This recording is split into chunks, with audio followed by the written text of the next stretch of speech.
We live in a world in which we can get and do almost anything we want. The Netherlands is in the top 5 richest countries on earth. We have enough food, we have warm houses, we are entertained with computers and television, and we travel around the world by plane. This is normal for us, but it hasn't always been like this. We live in a time of prosperity and technology. Every day we have new inventions, and many of them make our lives even easier than we have today. So when and where did this start? In this chapter, we will learn about the time of citizens and steam engines, and everything that started with the Industrial Revolution.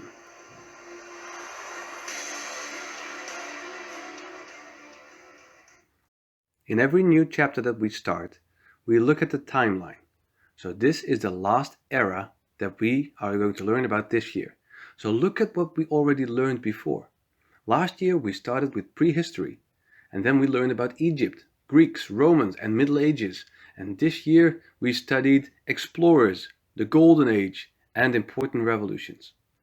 The time period that we are going to study now is called the Modern Times, and it starts around 1800. So before we dive into the facts of the Industrial Revolution, I think we should learn a little bit more about our situation today. I am convinced that climate change is one of the biggest challenges that we face today. And I'm not the only one who thinks like this. Thousands of scientists warn that the Earth will become warmer and warmer. That isn't so bad, some people say. It gives us warm summers and mild winters. But it is bad for us, because in the future we will have more storms, drought, forest fires, floods, drink water shortages, and famine. There will be wars that will be fought for water and less fertile ground.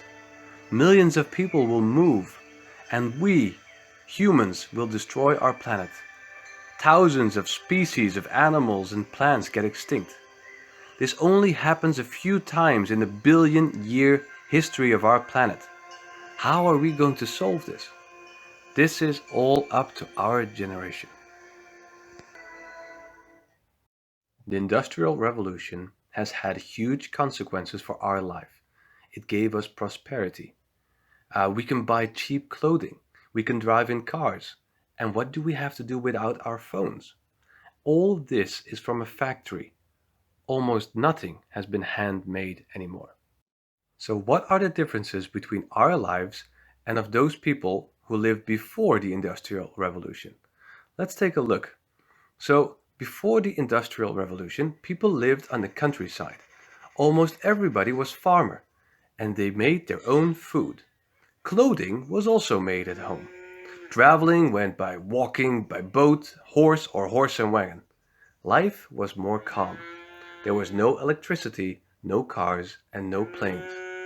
People lived less on time and more on the rhythm of day and night. Around 1750, this changed, but I'm going to tell you more about this later. The differences are very clear. Somebody from the time of the Romans, I think they would have felt at home in the time before the revolution. But after the revolution, the whole world was upside down. More and more people started to live in cities. These would have made an enormous growth and got contaminated and had a lot of waste. There was electricity. Food became put in cans, and traveling went with steam trains. Work was done by machines, and workers lived in very small houses because they didn't get paid a lot. So welcome in the time of citizens and steam engines. So now let's look at the reason why this started. So the Industrial Revolution started 250 years ago in England. There was an enormous population growth because there was more food. And because there was more food, more people could survive. And if there are more people, then there's a higher demand for clothing. But the production couldn't make all these clothes for everybody. These clothes were made at home by hand, and that went really slow. That's why inventors made new machines to make clothes faster. Because the more clothes you could make in a small amount of time, the more profit you could make. Time is money. Well, the spinning jenny that you can see on the picture is one of the first textile machines. So these first machines were operated by people. But after this, they also would use water power. So there was a big water wheel that was moved by the flowing river, and that's how machines started to work.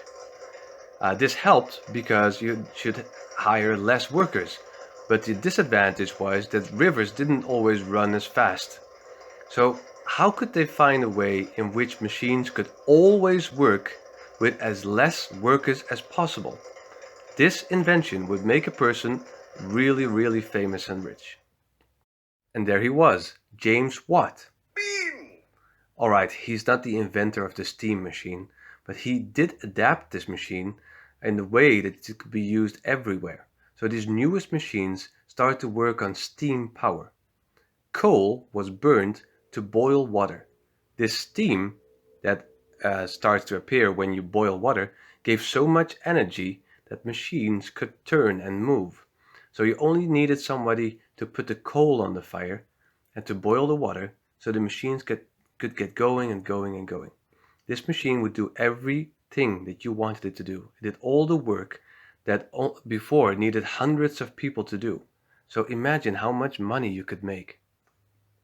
So I think you know, machines don't sleep. They don't need food. They don't need rest. They don't complain. They get never ill. And they could work day and night. So they became incredibly popular. Everybody wanted to have a machine. But those steam engines were too big to keep at home.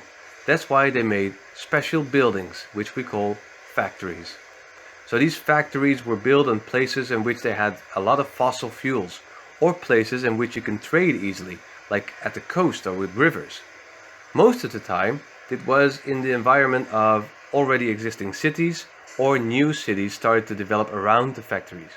More and more people moved to the cities for work. The growth of a city, in which it gets more inhabitants, is called urbanization. So, life at an industrial city was not fun. But we're going to look at this more in the next section. But you can imagine that workers couldn't travel a lot. They didn't have a bike yet because it didn't exist, and later it was just for rich people. Cars and buses didn't exist.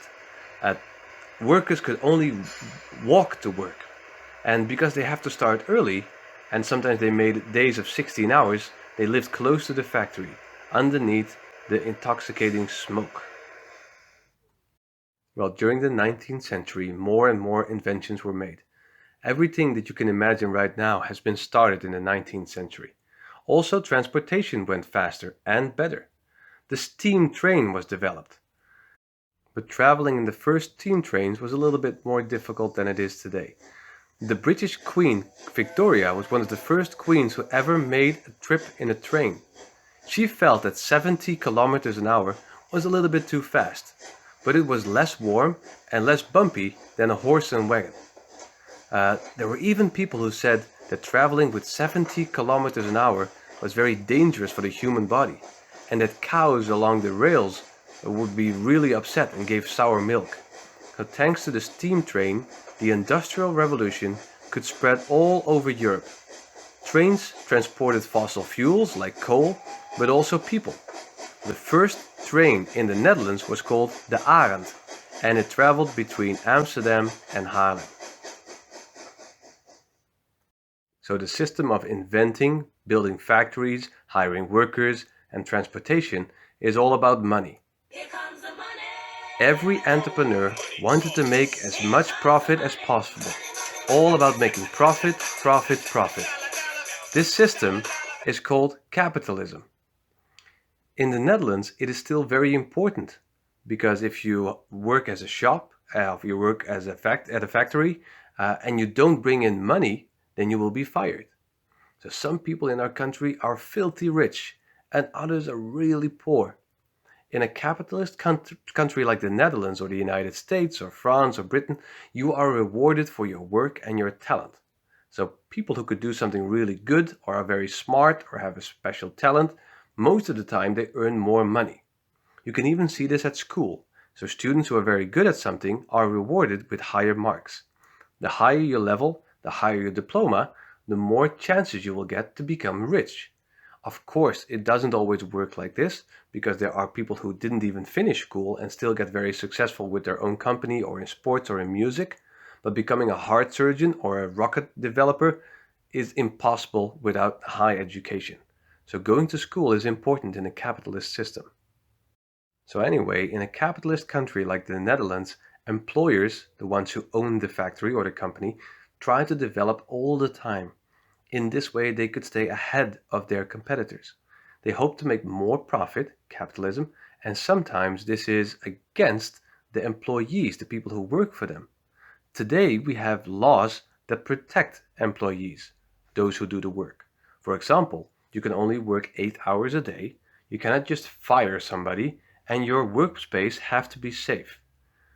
150 years ago, there weren't laws like this because the employer has to give money for this and he will lose his profit.